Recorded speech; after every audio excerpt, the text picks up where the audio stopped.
Now, I got a funny story about a person that bought my house in McKinney, Texas. And her name is Ramona Winters. I pressed the wrong button. It's be all right. Her name was Ramona Winters. Now, Kyle Whaley told me who was going to buy my house. He told me their name. He told me all the stuff that's going to happen. And then the person that comes and looks at my house, they say, we want to look, as soon as I put it on the market, and I put it on the market for much more than it was worth. The house is only, it was supposed to be worth like maybe 100, 105,000 most. I put it on for 115 because I needed to buy another house. And she swooped in and said, I want this house, but nobody can come look at it or I'm not buying it. Okay, let her come look at it, right? And her name was Ramona Winters, just like Kyle Whaley said. That's who it was, came in. And she was an African-American lady. And, she comes, she says, I want that house. I'll pay $115,000 for it. It's like, okay, deal. Deal. And I was thrilled because who in the world would pay $150,000 for a house that's one of the lowest, because it was the smallest house in the whole housing edition.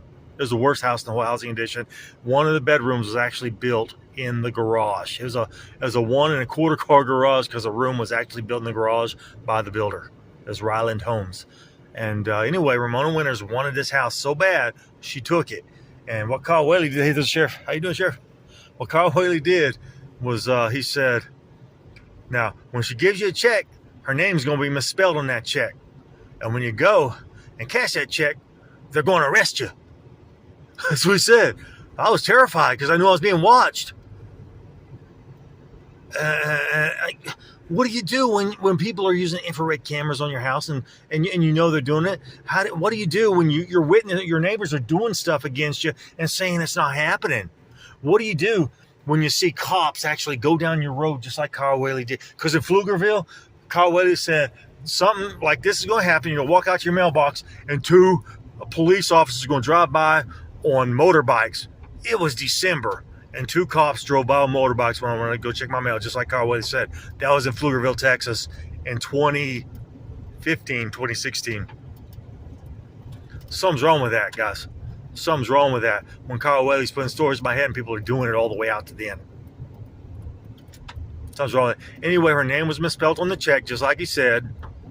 And at the time, what they said was people were getting arrested by the post office when they were selling their houses.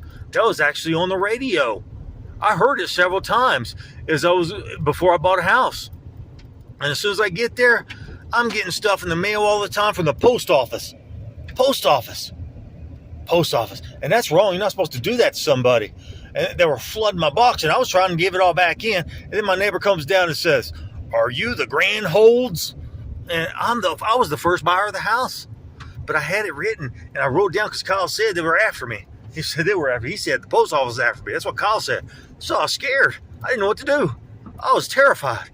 And Kyle Willie, what they did was first Joe Nunez comes over. He goes, and somebody put it in my mailbox, and it was a black cat, and it was for Halloween. And he said, hey, and on it said, put this in your neighbor's mailbox. That way, whoever gets it, it means if they put it on the window, then they're game and they're going to put it in someone else's mailbox. But I didn't do that. No, I left that black cat.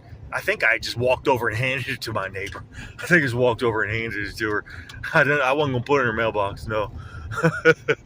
But Joe Nunez was the one who did that. He's also the one who said he lost the black widow spider. And there it was. And he showed me the cage and it was in my front yard. He said, I warned you, and he ran off laughing.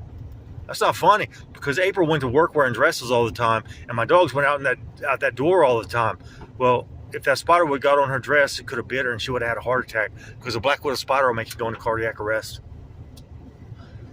I saw that on a commercial, on a story about when animals attack, and a guy got his clothes off clothesline, and he went in and he laid down in bed, and there happened to be a black widow spider on the sheet or the blanket, and he laid down and the black widow spider bit him on the chest, and he had a cardiac arrest. Had to go to the hospital. But anyway, that's deadly to do stuff like that. It's a crime to try to murder somebody and make it look like an accident. Now, I think Nope, that's not it. One of these places up here is where I turned to hide from Intel Security Chief's cop. Now, I was being followed by a lot of people. A lot of people. When I came down this road, there were 3 cars that followed me down this road. Three cars. A pickup, another car, and Intel Security Chief's cop. And I turned down one of these roads up here, and I turned, it was off in like a field, and there were little kids going out to go fishing. I think that was it right there. No, it might have been, it was one of these right out here. I think that, yeah, that's it. There's a trailer house down there, I think that's it. But I turned and I hid, and I did this, like, be quiet, shh, because I'm being followed. And I said, shh, I'm being followed, and watch. And little kids were walking out to the road, and then they saw the cars come by. They saw them come by, and then their dad came out in a pickup truck, and he had fishing poles all in his truck, like he was going to go fishing. And so they all witnessed it happen. And then I went out and I left their property. And when I left, 2 cars came running back by. Look, that's how you know where we are. 2 cars came coming back by, and then I passed the black car, and the car that followed me was the black car. And somehow he followed me down all this stuff here, and I lost him in Madill, Oklahoma, and he ended up in Mansville in front of Barney Saxon's farm. Somehow, after he was nowhere in sight, because he was nowhere in sight, and he ended up right in front of Barney Saxon's farm on Turkey Creek Road in Mansville, Oklahoma. And he found it on a turn you cannot see because there's trees covering it. No way in the world can he find that turn unless someone told him it was there, told him where to turn, because people are going everywhere like this, knowing where I am, and they're communicating, hey, there he is, we got him here, we got him there, got him here, got him there, got him here, got him there. That's illegal. But this road is called Buckskin Road. Buckskin Road, I think. I'm going to look at it real quick. I can't get a picture of it. Buckaloo Bend Road. Buckaloo Bend Road. You'll know by that little tower in this bridge. Huh. My Uncle Jim used to live up here somewhere. My Uncle Jim. And this is where I met Pope John Paul II when I was a little kid. And he was the first person to hypnotize me. Pope John Paul II. In front of my Uncle Jim. Anyway, I'm headed this way. Now this is Willis, Oklahoma. We're going into Willis, Oklahoma. Got a guy back here tailgating me. I was going 65. He flew up here, cut up behind me. He's tailgating me. That's what happens when they want to cause a wreck. They'll tailgate you, push you into somebody. You can't slow down and turn because they're tailgating you.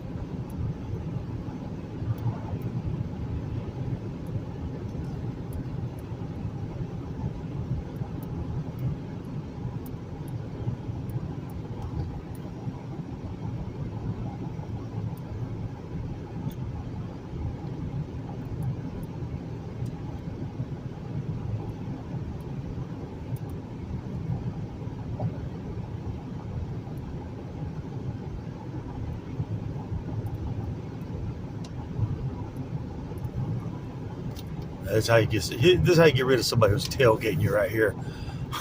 That's how you get rid of them. Look, there. That's why it's tailgating me. Look at, see there. That's why it's tailgating me. See that? Bam, bam. We got you, Brett. We just got you. Look, they're waiting for it too. They're waiting for wreck. They're waiting for the wreck too. Look at. See now, they're waiting for the wreck. Everybody's here just to see the wreck. We didn't get him. We didn't get him. Oh, they're closed. It's closed. Go ahead. I'm just sitting here, buddy. Well, he don't want me to see his license plate. He's Texas. He wants to get behind me. So he's going to sit there. He's a Texan. There he goes. There he goes.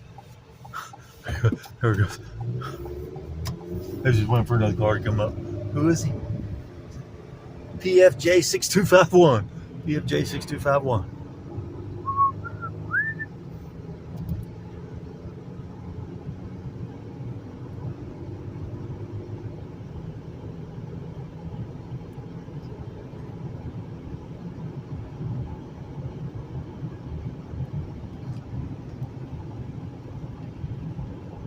They don't care. As long as they get to go over there. They don't care if they cause an accident, they kill somebody. As long as they get to go over there and gamble, make some money. Right, guys? That's what y'all are doing. That's how you know where you are. Engines. That's what they call me. One day, Ida's boyfriend calls me, "You engine, I'm going to get you." Indian? How do you know I was Indian? I never told him I was Indian. Ida's boyfriend. Ida Dresch boyfriend calls me. You Indian?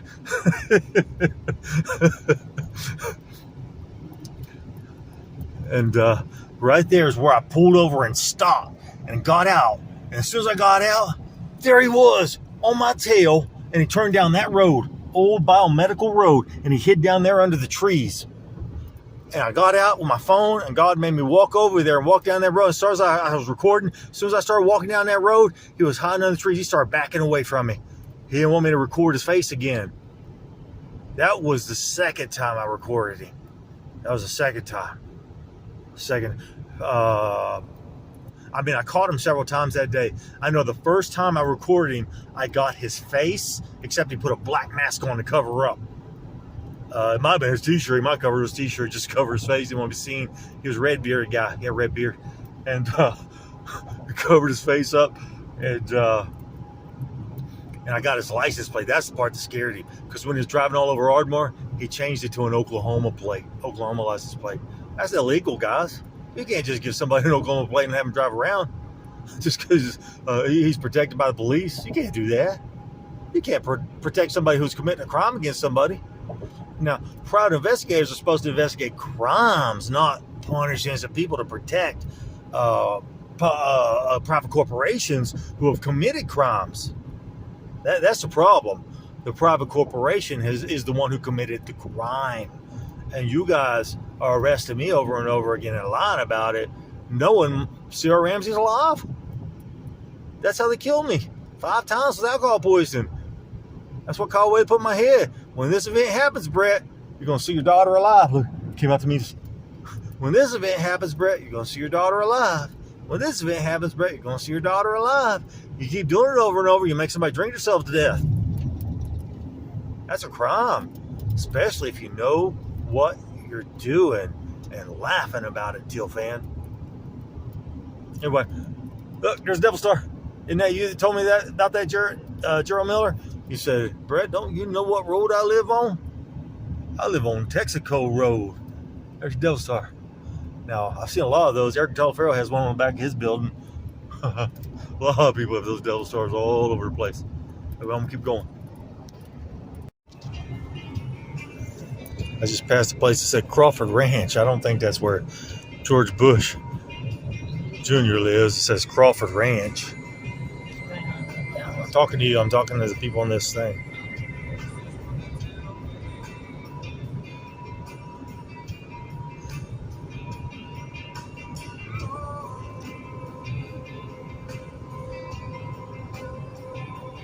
I wonder if Dream Theater made the album Six Degrees of Turbulence because they were actually in New York when 9/11 was faked. And they had 6 people in the band at the time. 6.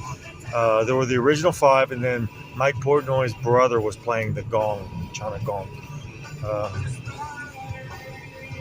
However, that was why it's called 6 Degrees of Turbulence. I was so mad at watching 9/11 be a fake because they were actually in New York when it's supposed to have happened and it didn't happen. I still want to know why nobody's telling the truth after Corey Butler and Chris Christian. Chris Christian had the picture of Corey Butler and Diane Butler from Lone Grove, Hunter Grove Trail Park. Everybody knew Corey and Diane. But, I turned the battery off. 9/11, it was the thing was dated 9/12, and it said 2001, and it said, "We finally got you, Brett," and it had the 9/11 tower still standing. Crazy, isn't it? Anyway, I'm going to turn this off. I'm about to lose battery.